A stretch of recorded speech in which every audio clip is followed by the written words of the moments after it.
Hello there. Price of Reason here with a special review.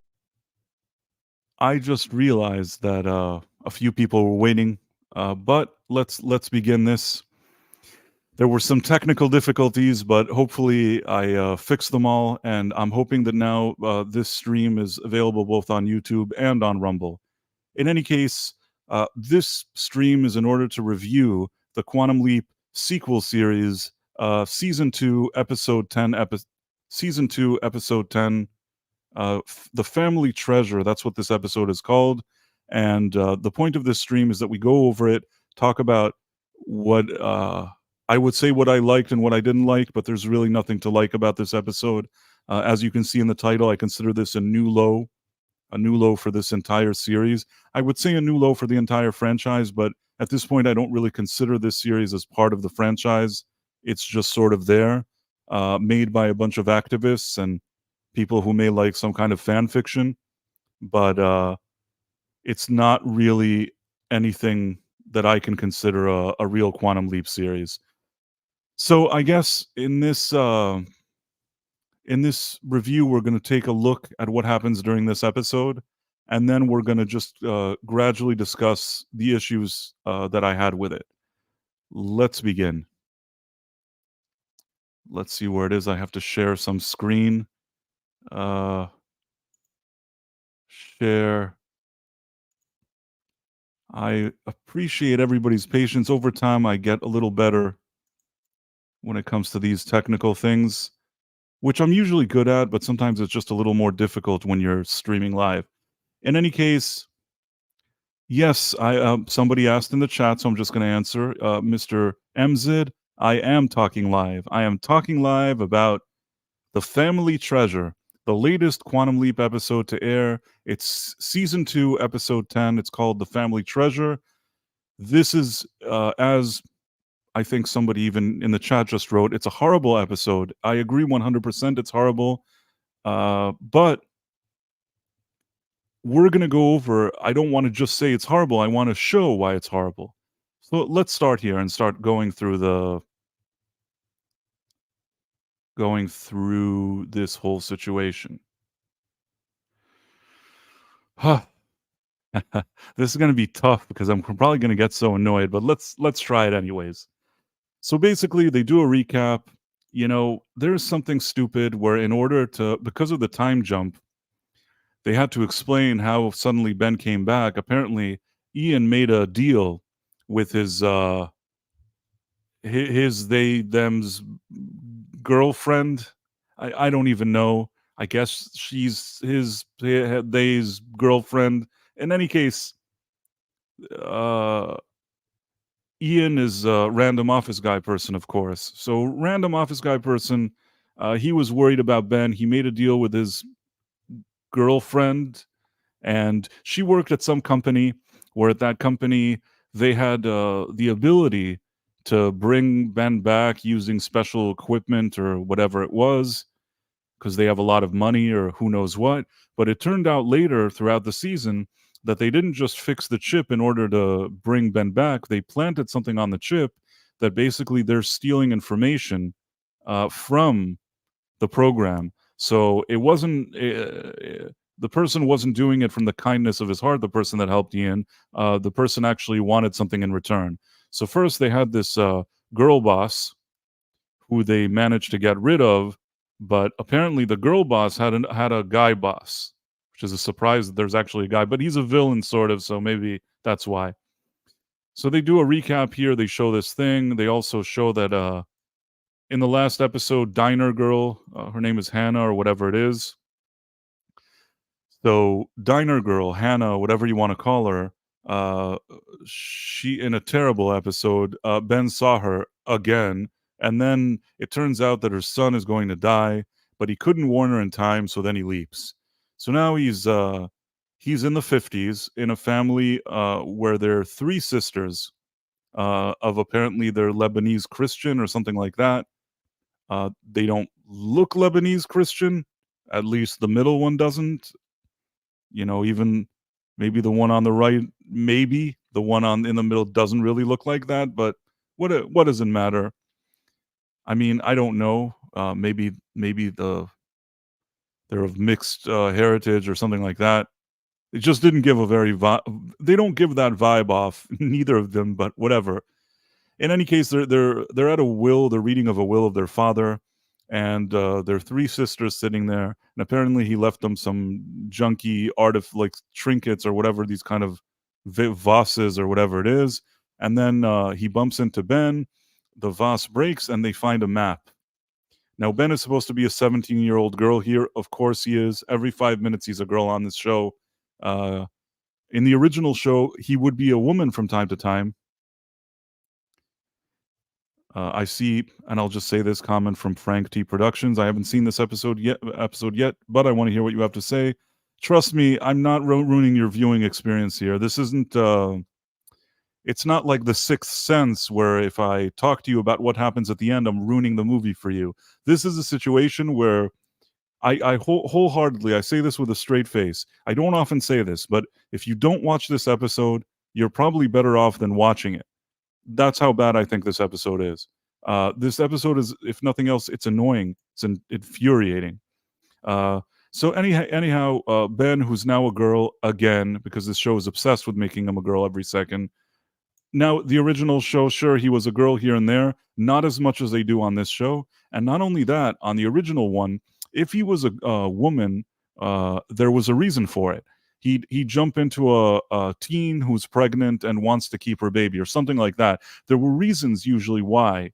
Okay, yeah, there were a few that were weird, like the Dr. Ruth Westheimer one in the later seasons. There were a few that were odd, but for the most part, usually it wasn't just that they wanted him to be a woman every second, but maybe to get some kind of idea or point across, and it was very specific. In this case, he's just a woman every second. Every other episode, I think he's a woman at least, and sometimes I've thought that maybe multiple ones. I don't know if in a row. They really love making him a woman. The more they can make this actor look like a girl, the more they're happy for some reason. I'm sure they have the reasons why they want him to be a girl all the time, but you'd have to ask showrunner Martin Giro about that. Perhaps he gets a kick out of it. In any case, the next thing you know, they're looking at it, and apparently there's a map, and it's a big surprise.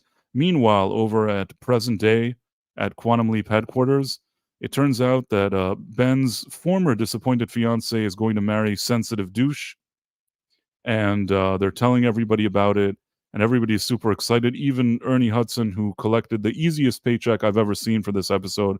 I don't know if I saw him in another scene in here except for this. Maybe, maybe not. I feel like he's just here, and he has nothing to say. They're just like, hey, we're getting married. And he's like, wow, that's great. And he leaves. That's what Ernie Hudson has been reduced to on this show. He just comes in and he goes, yes, yes. And he walks away. I think that he probably himself is not sure why they're paying him or what they want him to do. But as long as those checks keep coming, Ernie will collect them. And I'm not blaming him. You know what? I appreciate Ernie's hustle.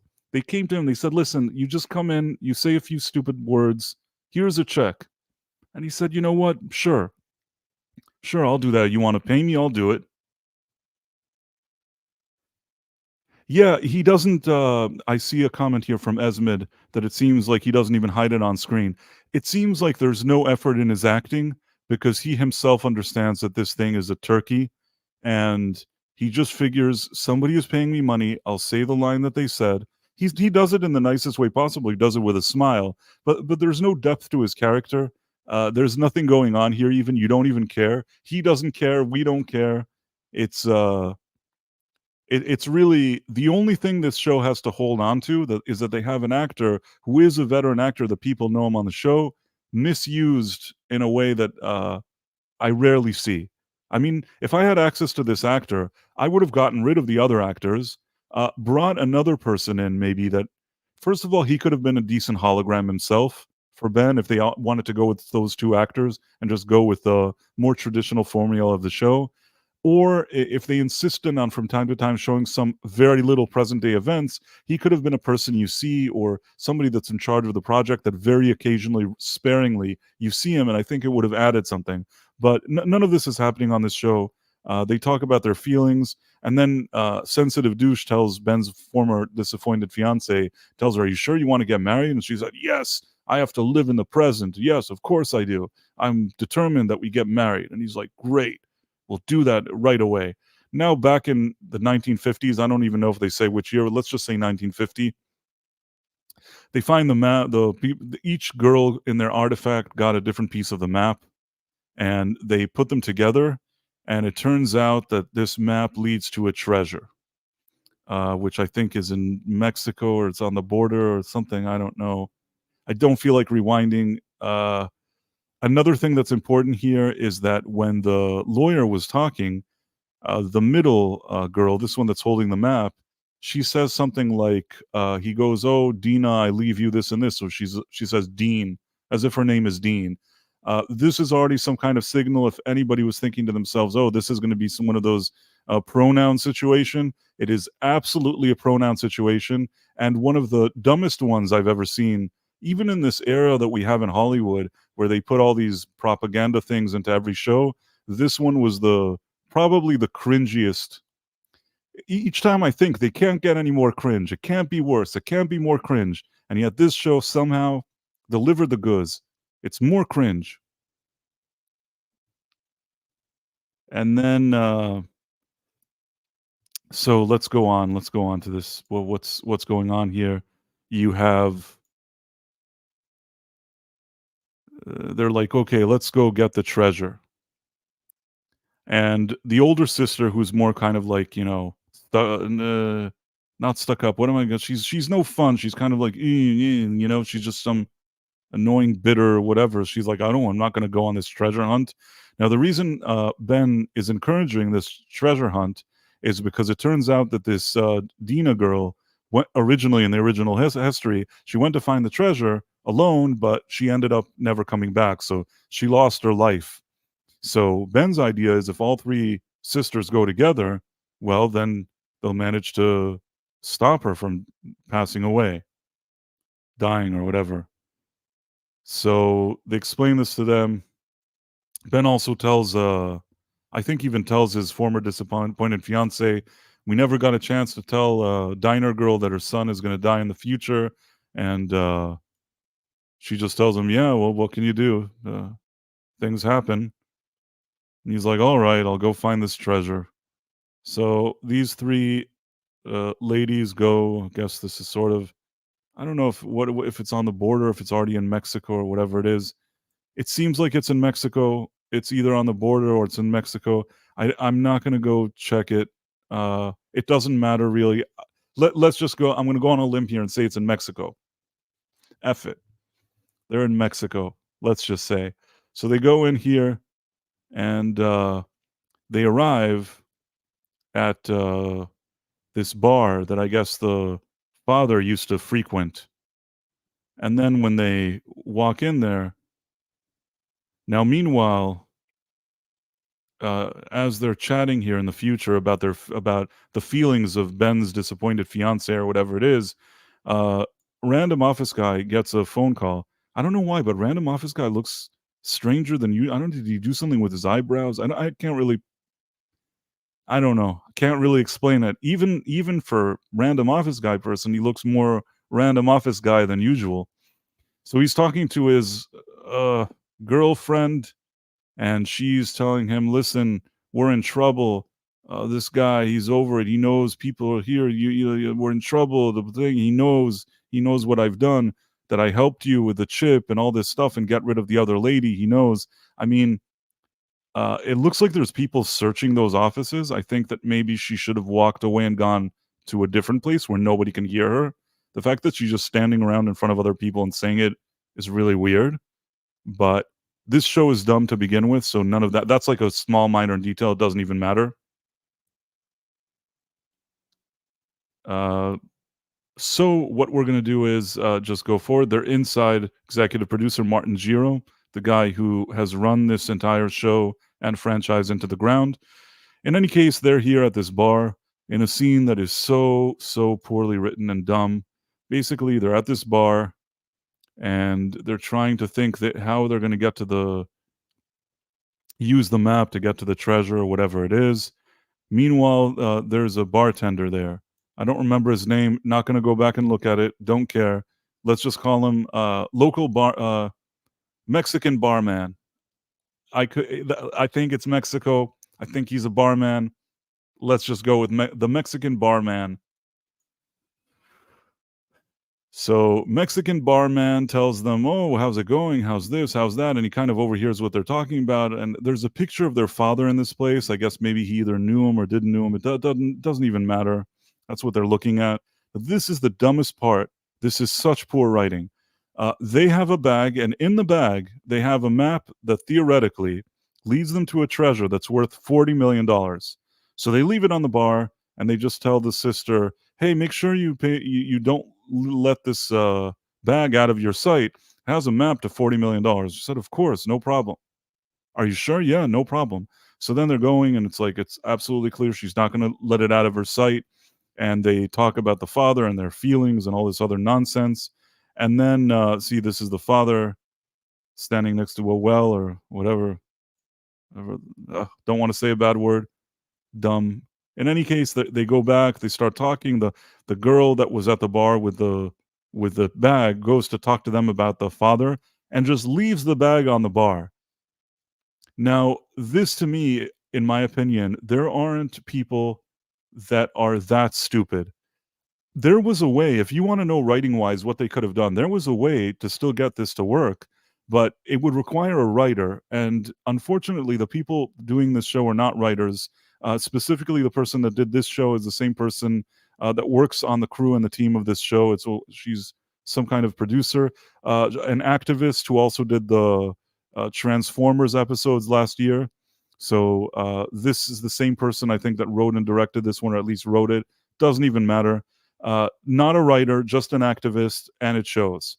So basically, what happened here, what they could have done is they could have had a situation that she generally is paying attention to the bag, that she's keeping an eye on it, she's taking it seriously, and maybe somehow when she's having her drink, he manages to kind of put his hand in there when she doesn't notice, or something a little more clever. Maybe pull a wallet that inside was this map, do something sneaky that she doesn't realize that he's taken it from her. And by the time they realize, it's too late. But the fact that she just leaves the bag there and walks away after they just tell her, "Hey, this is the map for $40 million. Don't let this thing out of your sight." No, no worries. She just gets up and she'll just go and talk to some people at the bar. That kind of stupidity is unreasonable. And there was such an easy way to make this more interesting. It's lazy, and it's a mark of poor writing how this thing was handled. In any case, they go, the bag is gone, the map is gone, and Mexican barman is gone. So they deduce from this that this Mexican barman left his entire bar, took the bag, and ran away because he figured out that there's a map to $40 million there, and that's it. So then Ben basically says, and then they're trying to go like with the original series. Ben has a photographic memory. So he says, "You know what? I remember what the maps look like. I'm just going to redraw them, and then we can go." And then they say, "Wow, how'd you do that?" And you go, I've been to finishing school. I got developed my memory. I don't know what, some nonsense." Back in present day, uh, random office guy person who's wearing his finest dress to the office is concerned about the situation here, that this guy now is aware that he didn't do, didn't take his chip, changed, didn't change. Who even cares? Um, Chief security officer lady tells random office guy person, "Listen, we got to tell Magic, we got to tell sensitive douche. Let's tell people that there's an issue. You can't handle it by yourself." And he goes, "No, no, I don't. It's best that I don't say anything." So then they start there, and they try. This is funny. I guess one of these activists watched Indiana Jones. I think that they try to do a little thing where there's like a map, kind of like Indiana Jones, like as if they're whatever. They tried to go Indiana Jones here, and this show just isn't good enough. You can't just do a crappy show and then borrow an element from Indiana Jones and expect it to fly. It just kind of seems ridiculous. Then they arrive, and I guess it's a first obstacle. I don't. I guess they went to the well. That's the picture where the thing. They go inside. and there's a cave of some sort or whatever. Again, I didn't block it out, I watched it, but as far as I'm concerned, like, I'm not gonna go back, it's just something that they have they wanna find a key or something like that, or so, basically, here's another Indiana Jones thing where one of the sisters is asked to put her hand inside, like, the wall so she can find the key. There's a little bickering between these 2 sisters who don't always get along. She puts her hand there, and this is the thing where she puts her hand in there, and then she makes a noise as if something bad happened to her hand, but then it turns out that she was just fooling them. She was being playful, and she actually had the key, and she was just being playful. And there's a moment that one of them say, "Hey, it's totally out of character for you to be so playful all of a sudden." And that really is another sign of poor writing. Yes, it was out of character. I mean, this is very poor writing. Until that moment, she was very different. She didn't act like this, and then suddenly she acts like that, and pretty much never acts like this again. I would have done something where throughout, if this was a properly written episode, throughout the episode she gets more playful. Maybe she warms up to her sister. They have a few bonding moments, and then maybe a scene like this would make sense that she's being more playful. But here it just comes out stupid. And the fact that one character says, "Hey, you're doing something that your character doesn't usually do," she goes, "Yes." That's the scene. Anyhow, as I'm just they're basically just telling you, the characters on the show are telling the audience that the writing is here is poor in their dialogue. Anyhow, it seems like they got their key and they're gonna find the treasure, but then unfortunately, uh, Mexican barman shows up, but then in a twist that probably nobody saw in the world coming, it turns out that it's the lawyer who he was the one that was, actually sent the Mexican barman to go after them.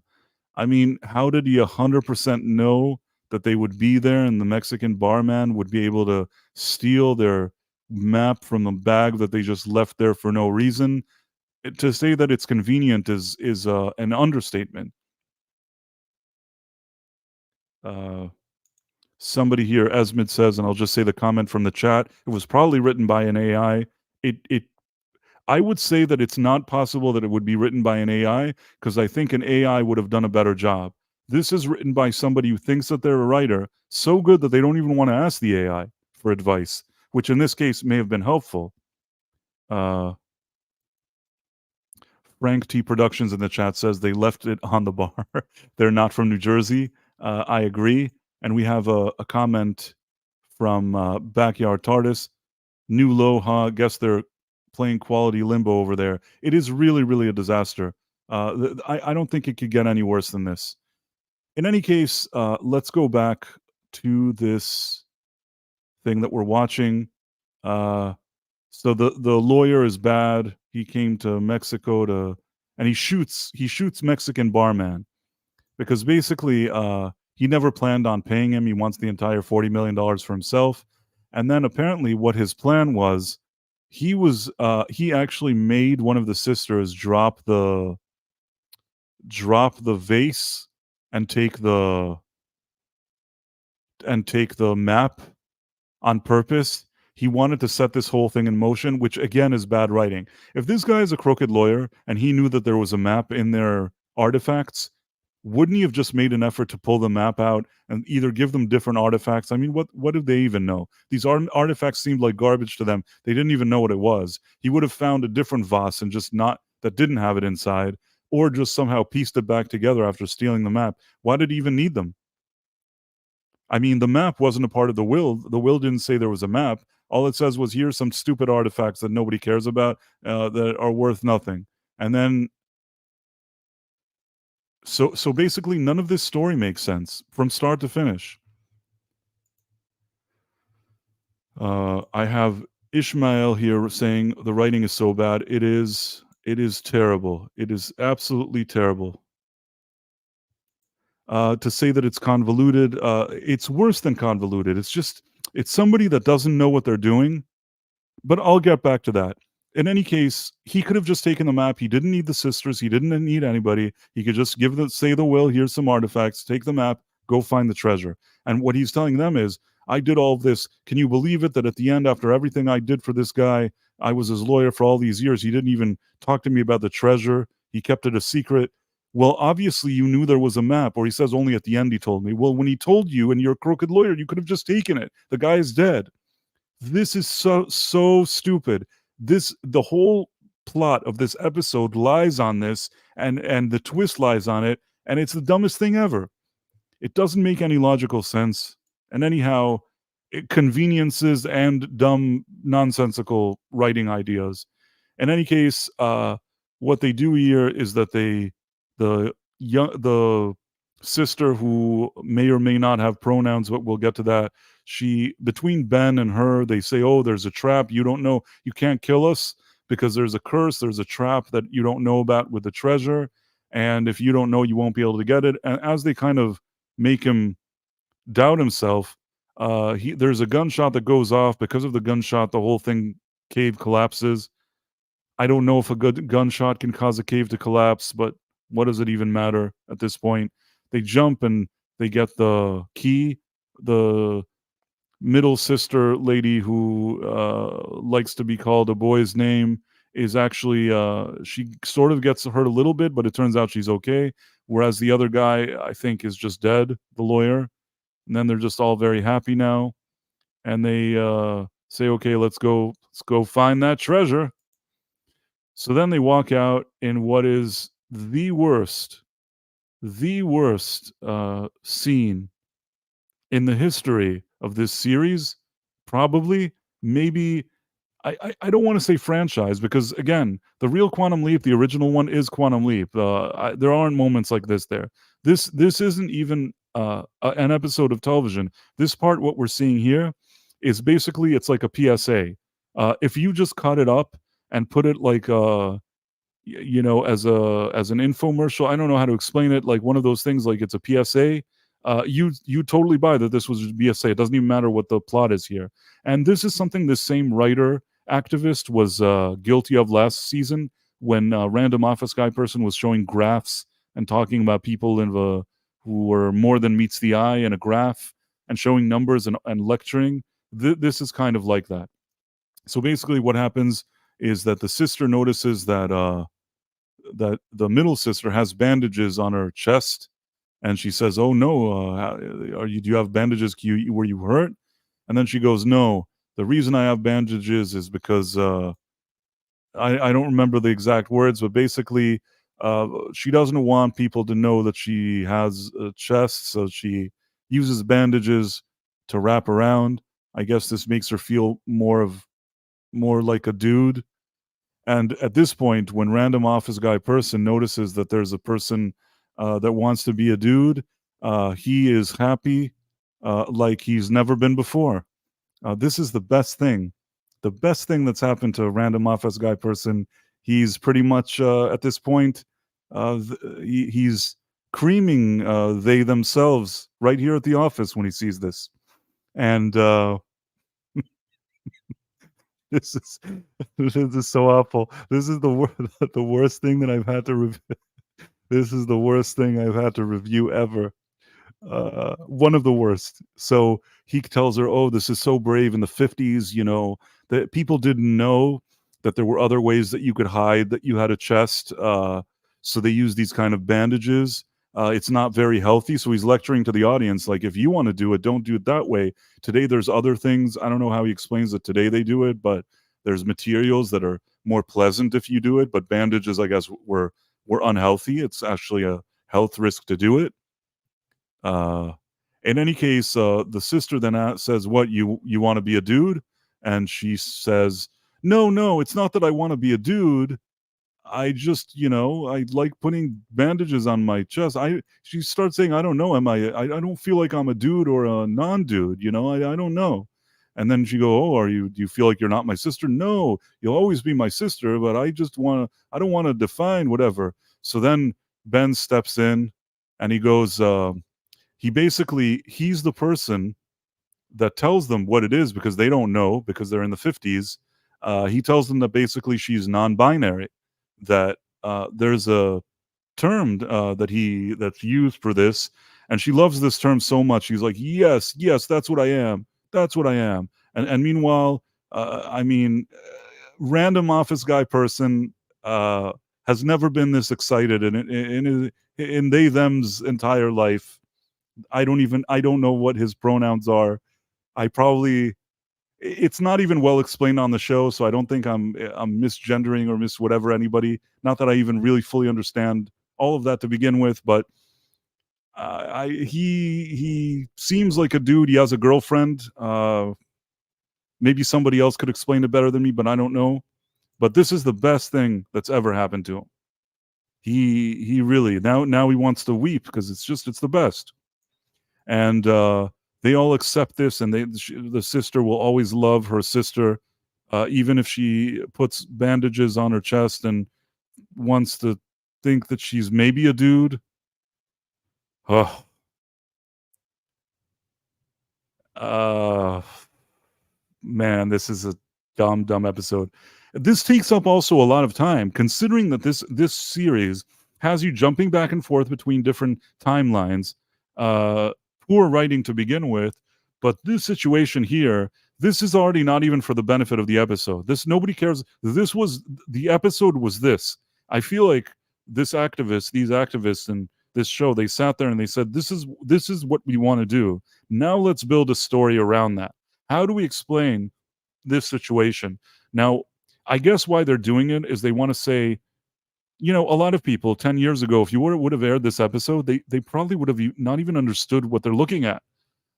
These days, because over the past maybe 5 years, these things are talked about all the time. I think that this is a clever way of saying, oh, this always existed. You didn't know? In the 50s, so women like to put stuff on their chest. You didn't know? And I'm like, no, I didn't know that. I did not know that, Wayne. Uh, or whatever that line is.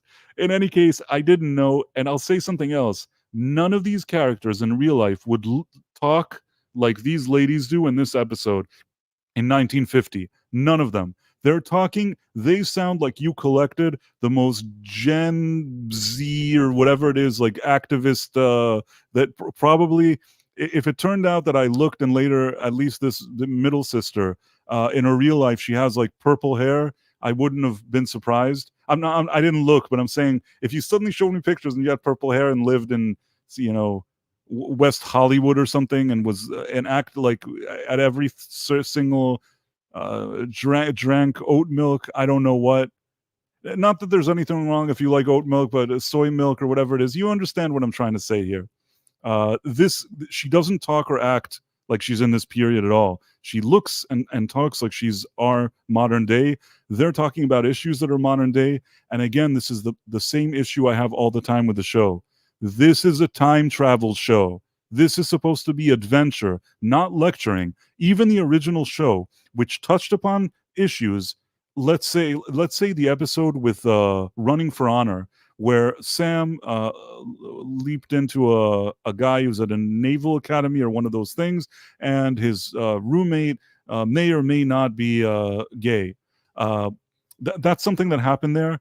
I think that was handled very in a very nuanced way. It showed that there were different people with different perspectives on a certain topic, and at the end, even if the show was trying to endorse a certain way, it didn't do it in a way that felt so aggressive and really decisive in a way that like you can't have an opinion. You have to just hear this and say that this is the best thing that you ever heard. There's no opinions here. This is nobody's asking you if you have a thought on this. You have to say that this is the best thing you've ever heard of.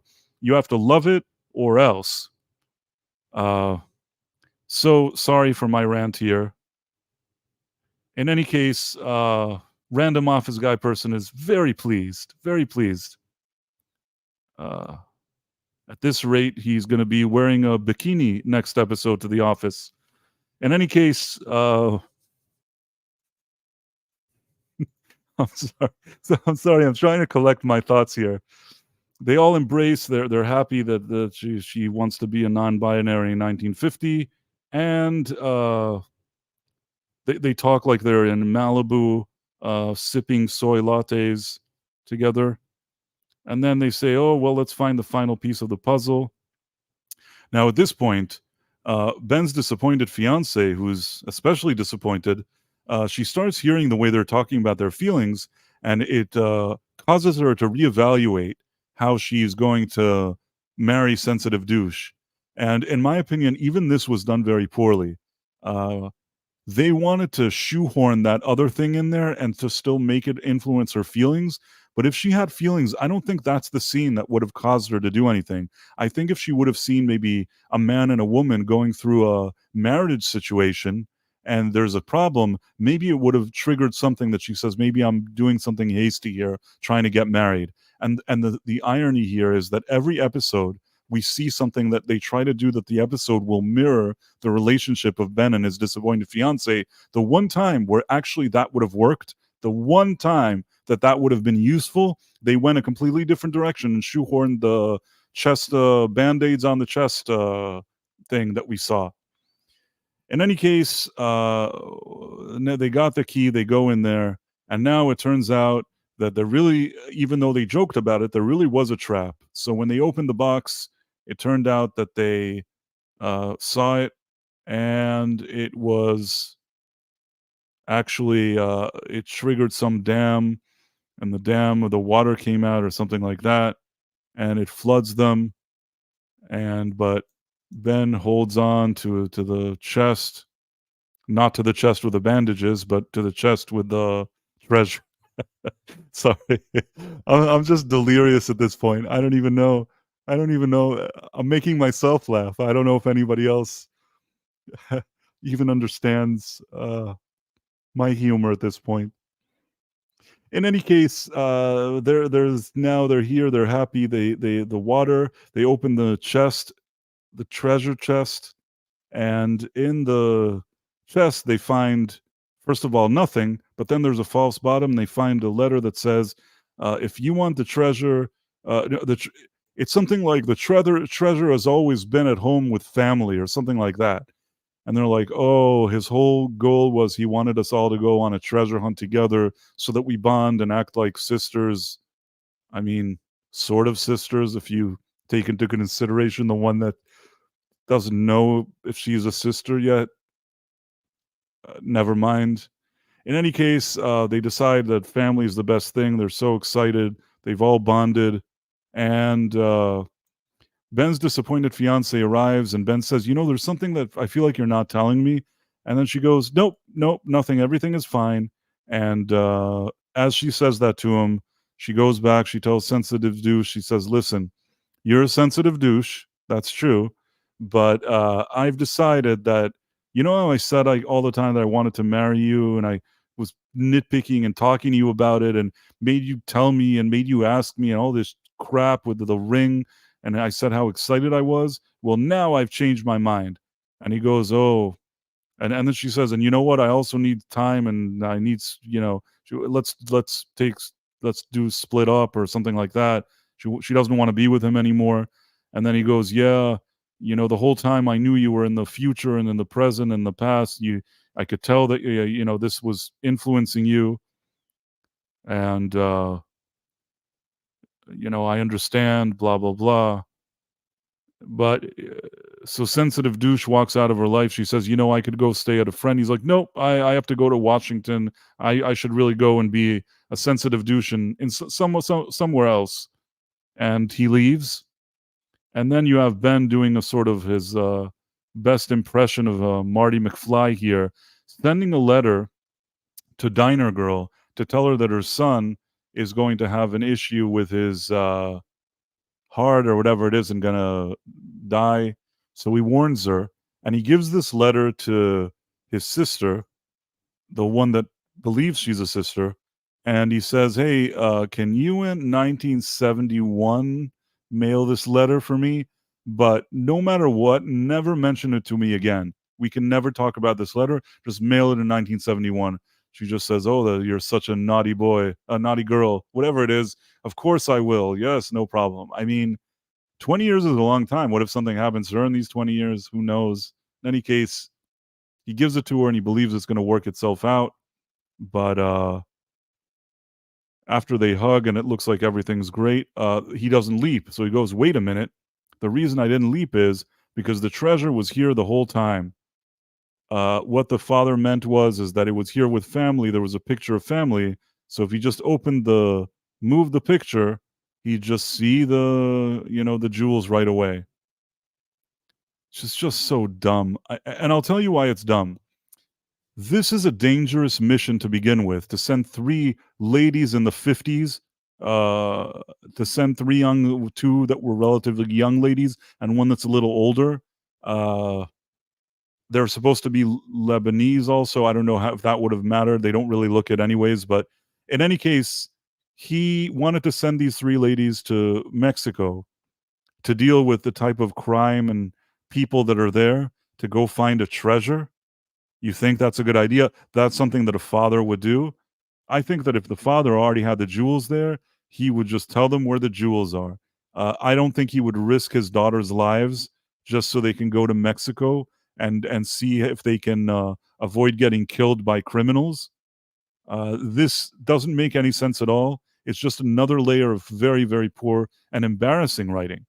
It's the worst. It's obvious. It's terrible. This was written by this activist.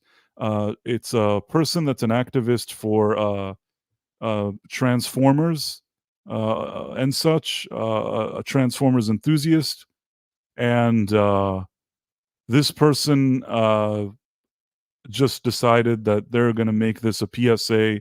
It doesn't matter if the plot doesn't make sense. It doesn't matter if it's written by a 3-year-old could do better. That's why when somebody asks me, could it be AI? No, this isn't AI. This has to be a person that thinks that they know how to write. I don't believe an AI would make these type of mistakes. Anyhow, they find the treasure. He leaps. Random office guy person is, again, this is the happiest he's ever been. Uh, he's so pleased, and then just when everything seems really fun, a guy shows up. This is the actor James Frain. I don't watch Star Trek Discovery. I believe he was on that show, which was also an embarrassment. I watched the beginning of that, but I quickly understood after maybe one episode that I don't know what that is, but that wasn't Star Trek, so I just let it go, and I feel very good about that decision. In any case, I guess this guy was on there. He's been throughout the years. Usually, when you need a guy that's sort of a douche, you bring this guy. He's not a terrible actor. He's usually, if you want douche, this guy, I think his name is James Frain. He is just like it's a casting choice. You need some kind of douche, but you don't have 70 gazillion dollars to spend, but you can want to find a guy that'll be a serviceable enough, not douche, more of a villain. The other guy was sensitive douche. This is more of a somewhat of a villain guy. So this guy arrives and he goes, "No, don't worry, don't worry." And then it seems like he he's like, "Ian," he starts telling him, he's telling him there's no let's forget about the past, but now you're going to do what I tell you or something like that, and then the episode ends. Now, another issue I have here, this is supposed to be a multi-billion dollar uh military facility.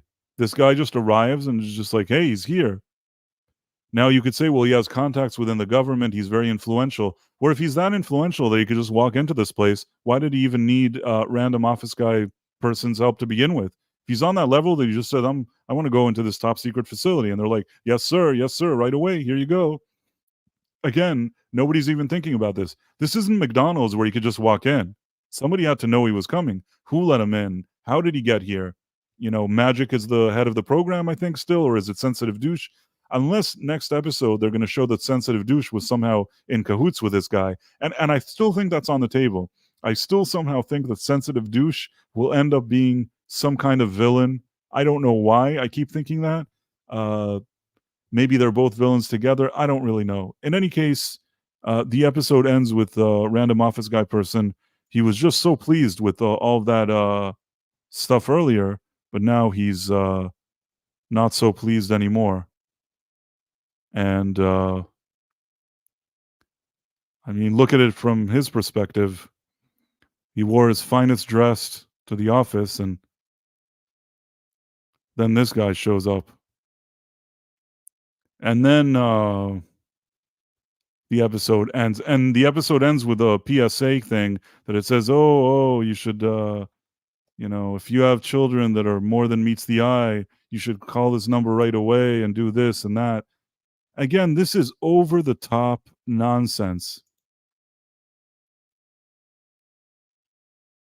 Uh, I'm gonna try to stop sharing this.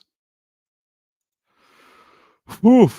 Yes, this was a terrible, terrible episode. This is just each time you think to yourself, okay, they did something bad, and you think it couldn't get any worse than this, and then it gets worse. And I'm always shocked by it. I don't know how. I don't know how it's possible, but they somehow pull it off. And it is what it is. I think that I talked more than usual about this episode. Usually I just kind of go through them, but this was really a disaster of epic proportions, so I figured it was worth really going into it. Every single aspect of the writing of this episode is a disaster because it was never really created for anybody to enjoy an episode of Quantum Leap. This wasn't the purpose of it. This was very much only here for one very specific reason, and this is it. And oddly, and I want to share this, if you're all here, this is actually something that will be interesting to you. Let's see if I can share it. This will be good. Uh, Share screen. Let me do that. Okay, hopefully you can see it now.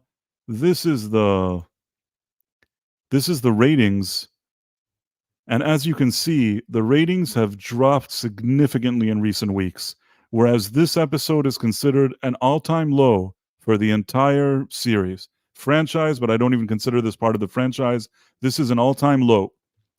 So basically, what happened here is that the season started off with 0.31 demo and a 2.9 millions, and it ended, which is still less than last season's premiere. So it's not like the show is improving its audience.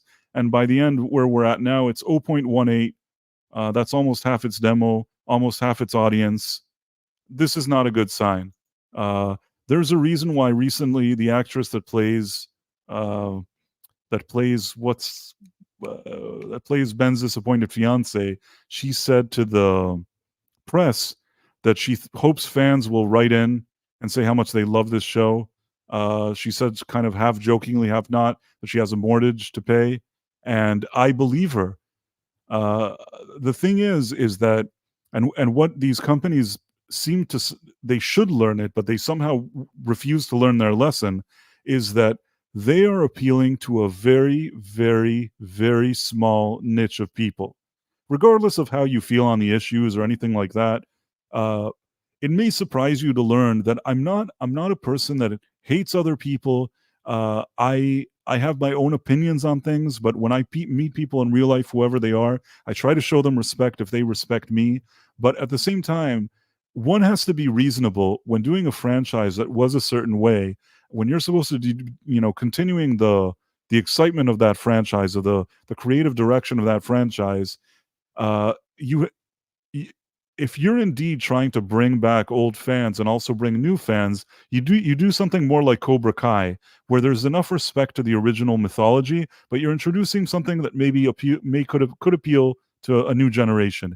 The people that run this, I would be surprised if they've ever even watched, a lot of these people, if they've watched the original show, if they've watched all the episodes of the original show, or maybe a little of it, but this isn't why they're there. They're not Quantum Leap fans. Now, I don't need them to be the biggest diehard fans, but at least enough to respect what that franchise is. If you're going to come in and you have no respect for it, and all you want to do is have your small niche thing that you like certain agendas and propaganda and stuff like that, that I would consider, people get upset at me, but I would say that in our day and age, some of these ideas are still considered divisive. What's going to be 50 years from now? I don't know. Who knows what'll be 50 years from now? But what I'll say is that these are divisive issues, and on a show like this, there is a way to address them. If, let's say, this middle sister was a person like this, but the episode was really focused on it, and the way that something comes up is organic, without them all talking about the pronouns or whatever it was, if they did it in a way that's more just subtle, just like a little nod to it, well, you can at least understand something. But there's no dialogue here. This isn't a discussion. This isn't a nod to something. This is just, we're going to do a lecture now, and you're going to listen to what we have to say. And this is not keeping in with the spirit of the original. This is absolutely the opposite of what the spirit of the original was. There's a reason why Scott Bakula didn't want to be on this show, and I hope that it gets canceled, and that I hope that he never sets foot here, because he knew he didn't need to be here, and I know that as well, and I hope that this thing is canceled and that he never has anything to do with it. Now, when it comes to the ratings, I'm going to say something else that's important for people to know. Even the first season was not a slam dunk for NBC.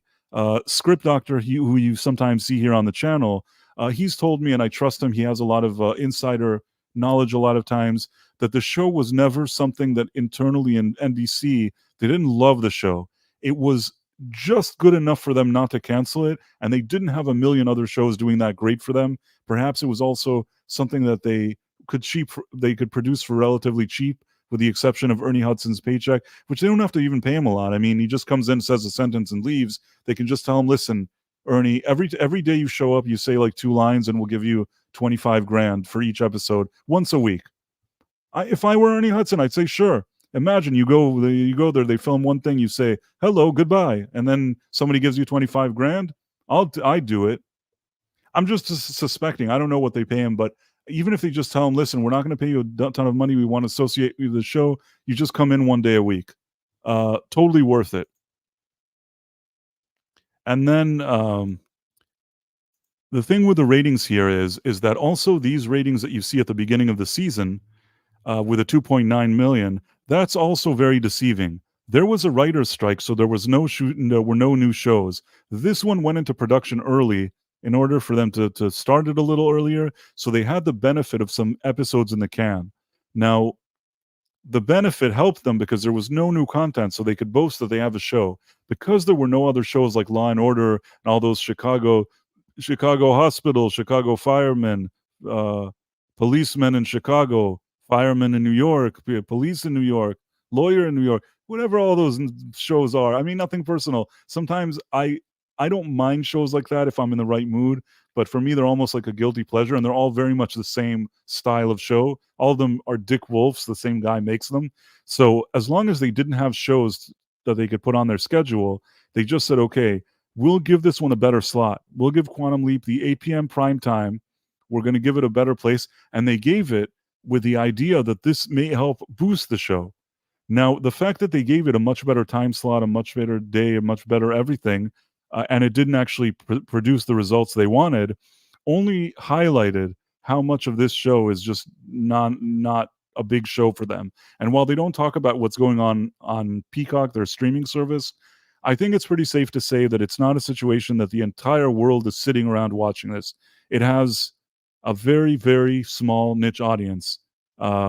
Sometimes I see, even when I look online on Twitter and try to search for it, there's usually a few people from a certain type of activist segment of society that mainly like the activism, don't really even see that they like the show. They're just so thrilled that there's activism on the show. So they did that, but what happened is that the writer's strike ended. And once the writer's strike ended, they said, okay, well, now we're going to have to put you, Tuesday at 10 p.m., which in the past they were, I think, on Wednesday on 10 p.m. or something. Now they were on Tuesday or Monday, whatever it was. They gave them Tuesday at 10 p.m. Well, the second that they switched them to Tuesday at 10 p.m., you saw that they dropped significantly. That's when their audience started, dropping off, because they're not a big show. In the prime time, in the best slot ever, with no other shows, they couldn't really do much. So once there are other shows and it's at 10 p.m., I don't think anybody really cared, and their audience just continued to drop. And even more, just showing how much I think the network has lost faith, in my opinion, in the show, is that there's 3 more episodes left, but I believe that they're all going to be shown. Okay, next week there will be a new episode, and the next week after that they're showing 2 episodes back to back. And the reason I think that they're doing it is that they just want to get rid of it. They're unloading it. If you have something that everybody's savoring, that it's there's 10 million people watching every episode, forget 10 million, 4 million, 5 million, 3.5 million. then maybe you say to yourself, okay, then every week we'll do an episode. The second that they're just like, we'll just show 2 episodes together, it's almost like somebody saying, hurry up, let's just get this thing over with.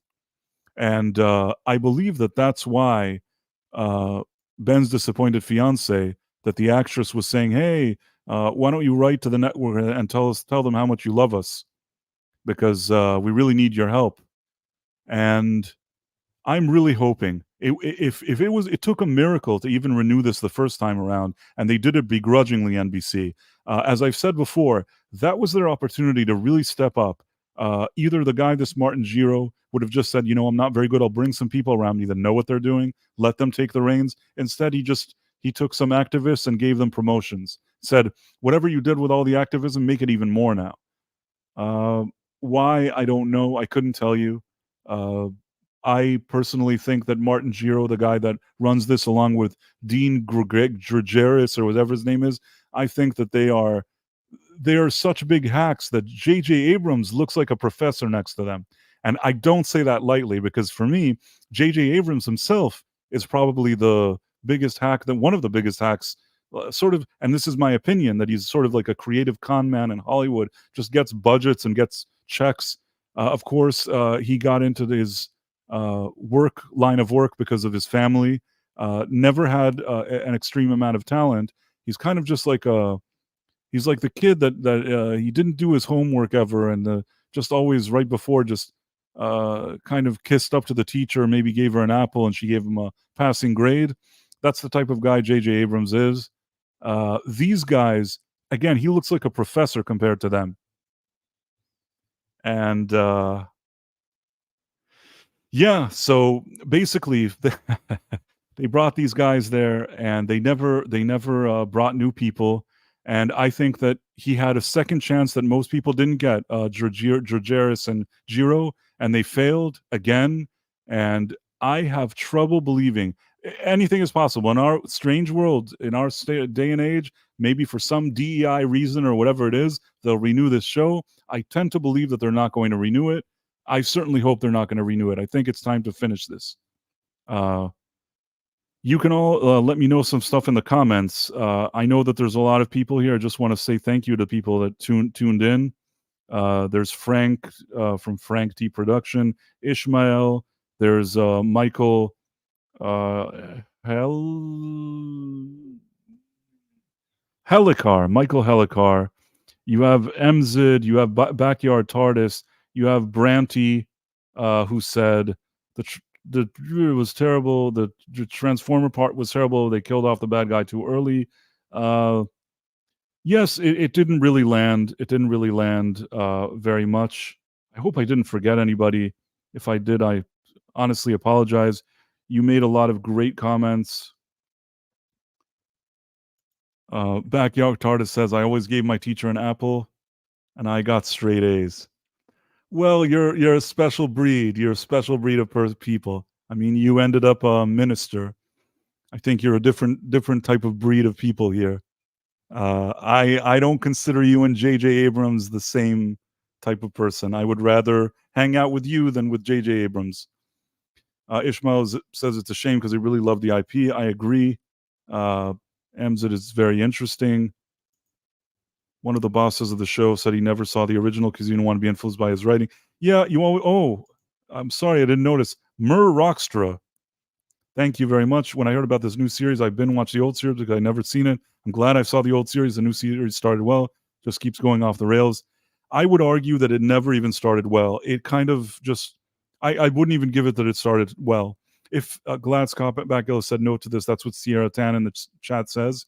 I will say this, that if you all go back and watched on my main channel, my original review for Quantum Leap, I explained all the problems of the series, why it doesn't work, and everything that I said for that first episode. Just watching one episode, it applied to that episode, it applies to today.